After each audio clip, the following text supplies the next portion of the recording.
Assalamualaikum warahmatullahi wabarakatuh. Selamat pagi guys. Hari ini Kamis tanggal 17 September tahun 2020. Kita berada di Hotel East Park Yogyakarta. Hari ini kita akan mengikuti sosialisasi pencegahan AHPND, Acute Hepatopancreatic Necrosis Disease, yang diselenggarakan oleh Kementerian Kelautan dan Perikanan, Direktorat Jenderal Perikanan Budidaya, dan Direktorat Kawasan dan Kesehatan Ikan. Berikut kita simak sambutan dari Bapak Dr. Insinyur Slamet Subiakto MSI, Direktur Jenderal Direktorat Jenderal Perikanan Budidaya, Kementerian Kelautan dan Perikanan.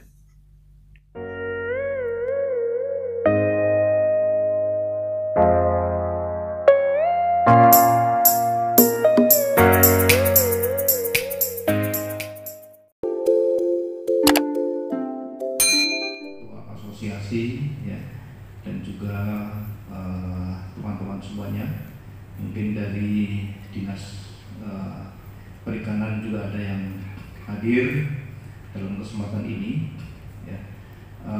Kami yang jelas memberikan satu apresiasi dan rasa terima kasih yang setinggi-tingginya kepada panitia dan juga kepada asosiasi ya, atas inisiasinya untuk menyelenggarakan sosialisasi terkait dengan pencegahan penyakit ya, khususnya adalah APEN.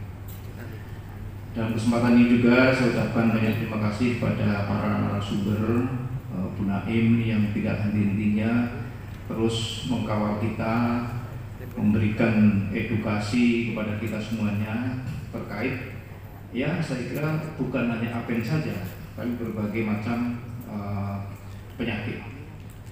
Dan forum ini kita harapkan juga yang menjadikan satu inputan tambahan pengetahuan kepada kita ya, baik terkait dengan penyakitnya itu sendiri dan juga bagaimana cara pencegahannya ya, dan juga upaya-upaya yang harus kita lakukan. Kenapa Bapak sekalian? Karena kita sebetulnya sejak dari dulu pun ya, udang ini tidak sepi di dalam pembicaraan ataupun di dalam program kerja kita ya. Lebih-lebih kita 5 tahun ke depan ini pemerintah punya program untuk peningkatan ekspor, nilai ekspor 250%. Nah, sehingga kita harapkan para pembudidaya ini sudah mulai mengantisipasi bagaimana caranya agar kita bisa mencegah ya, penyakit ini tidak masuk ke kawasan budidaya kita. Seandainya pun sudah masuk, bagaimana caranya agar tidak menyebar luas. Nah, inilah yang kita sebut dengan biosecurity kita ini. Dan yang kedua adalah bagaimana Bapak sekalian menerapkan kaidah-kaidah cara-cara budidaya ikan yang baik. Bagaimana cara-cara budidaya udang yang baik. Ya, ini mungkin saya tidak akan menyampaikan secara teknis karena tadi mungkin Pak Supito, Bu Naim dan Pak Pitoyo ya, ini karena namanya mirip Pak Supito ya. Nah, ini bisa kita aplikasikan. Bapak sekalian, di dalam forum-forum seperti ini pun juga saya sangat mengharapkan jangan sampai kita terpaku di dalam ketakutan. Ini yang penting ya, karena kita mesti ada satu solusi ya, mesti ada satu jalan keluar. Ini yang sangat penting. Seperti kita sekarang secara bersama-sama baik nasional maupun secara global itu kan pandemi COVID melanda kita. Tetapi ya kita terus optimis, ya. Diri kita sendiri juga harus sehat betul, ya. Upaya-upaya pencegahan itulah yang penting daripada kita mengobati. Nah, sebetulnya sama, ya. Langkah-langkah biosecurity, ya mestinya kita memang para pembudidaya ini yang mudah-mudahan tidak akan terkena penyakit COVID ini, karena kita sudah tahu bagaimana cara penerapan biosecurity di dalam pemeliharaan udang, karena sama, ya, prinsip-prinsipnya. Ini jadi sebagai pengantar saja saya menyampaikan, ya, tolong kita punya program. Pemerintah juga sudah membuat tim task force. Ini juga saya kira kerja daripada tim task force, diantaranya itu untuk sosialisasi, pengambilan sampel, yang pemetaan dan lain-lain, ya. Dan juga kita punya program untuk pengembangan kawasan-kawasan. Pengembangan kawasan baru yang betul-betul belum banyak pembudidaya udangnya. Adapun adalah dari tambak-tambak yang tradisional. Terus yang kedua adalah kawasan-kawasan yang memang sudah ada tambak udangnya. Ya, kita akan atur kembali, ya, di dalam bentuk kawasan-kawasan. Dan yang penting lagi bahwa sekalian, kita ini masuk di dalam satu budidaya tambak udang berbasis kepada kawasan. Artinya apa? Bahwa kita mengedepankan kepada manajemen. Paradigma ke depan adalah bagaimana pembudidaya ini care terhadap diri kita sendiri, ya, dan juga kepada tetangga-tetangganya, ya, dan juga kepada satu hamparan atau kawasan sama, ya. Kita di pandemi COVID juga begitu, care terhadap diri kita secara pribadi, ya, agar kita tetap sehat, agar kita tidak tertular.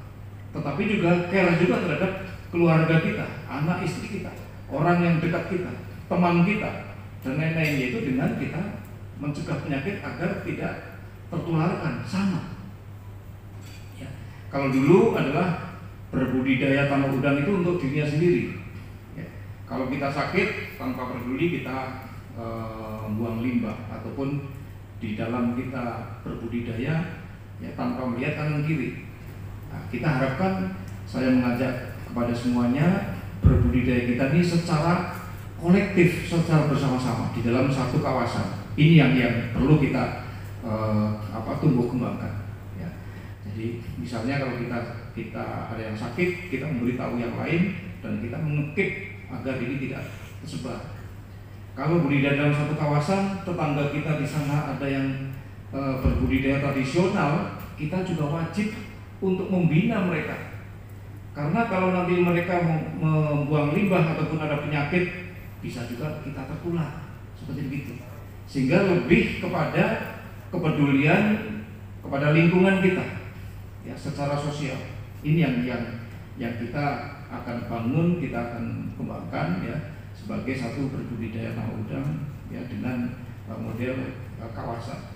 Ya, jadi kawasan bukan hanya layoutnya saja. Di sana ada reservoir, ada ipalnya, ada sarana prasarana yang lain, tetapi juga membangun kelembagaannya, ya, kelompoknya, masyarakatnya di dalam satu kawasan itu menjadi satu kesatuan.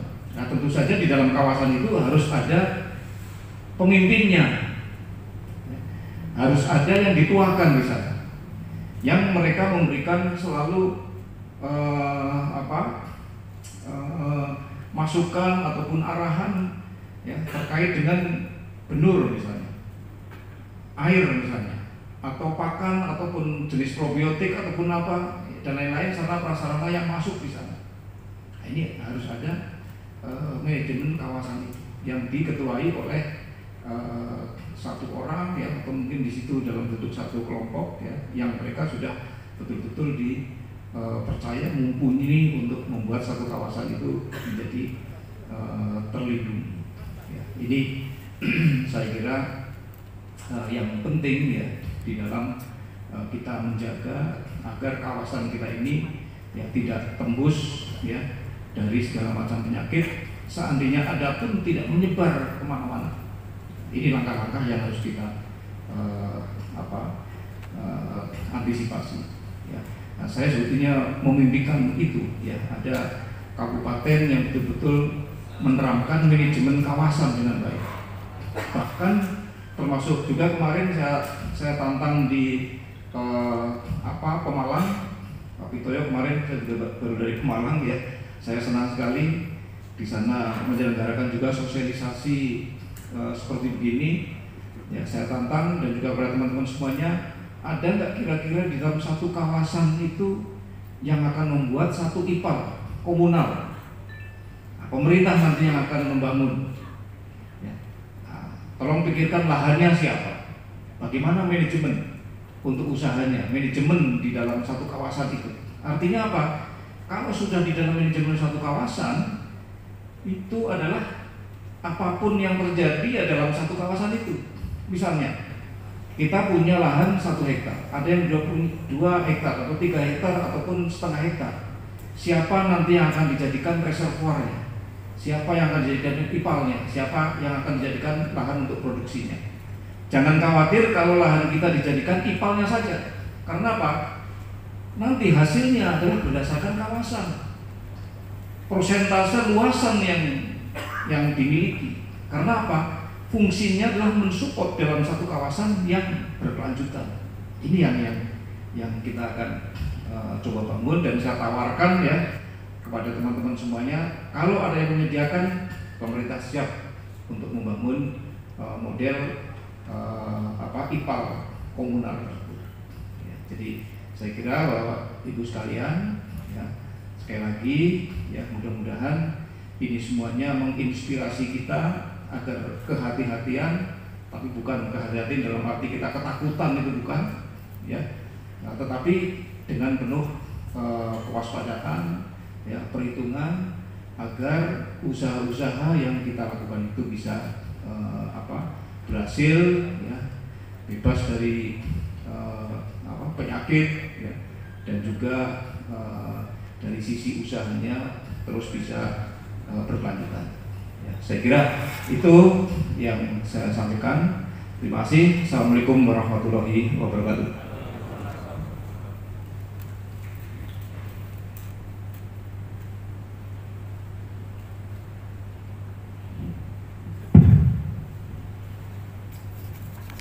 Terima kasih Bapak Dirjen, saya sudah mengarahkan kita semuanya. Harapan saya juga demikian.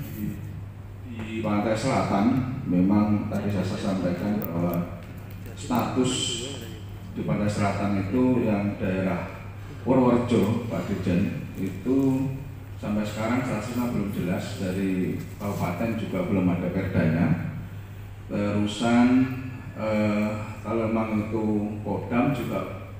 Kodam belum berani mengaku itu, sehingga mungkin katakanlah keinginan Pak Dirjen seperti membuat kawasan IPAL untuk beberapa orang, itu kami pun belum bisa mengatakan ya dan enggak, karena semua tanahnya HGB, Pak, belum hak milik. Kalau hak milik mungkin sudah bisa mengaku, saya Pak, tanahnya menjadi untuk dibangun IPAL dan lain sebagainya.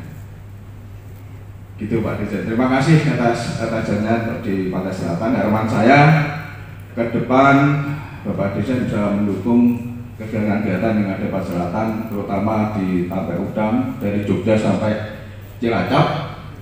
Harapannya untuk mendukung program pemerintah yang 5 tahun ke depan, 2024 kita dinaikkan ekspor kita di 250%. Ini tantangan buat kita semua. Bagaimana kontribusinya Pantai Selatan dan Yogyakarta untuk bisa menopang kegiatan atau program pemerintah yang direncanakan itu. Maka oleh sebab itu, mari siang ini atau sore ini kita berdiskusi bagaimana untuk budidaya di Pantai Selatan supaya bisa naikkan produksi dan berkelanjutan. Oleh sebab itu, saya buka aja termennya ya Pak ya. Jadi pertama saya buka pojok sini 2 orang, tengah 2 orang, pojok sana 2 orang. Saya mohon dibantu untuk mic-nya. Pojok sini 2 orang silakan ditujukan kepada atau Pak Dirjen atau Pak Bu Naim dan sebagainya. Silakan yang sini 2, sudah 2 orang. Ibu dulu, ibu dulu. Sebutkan nama dari mana, Bu ya. Terima kasih.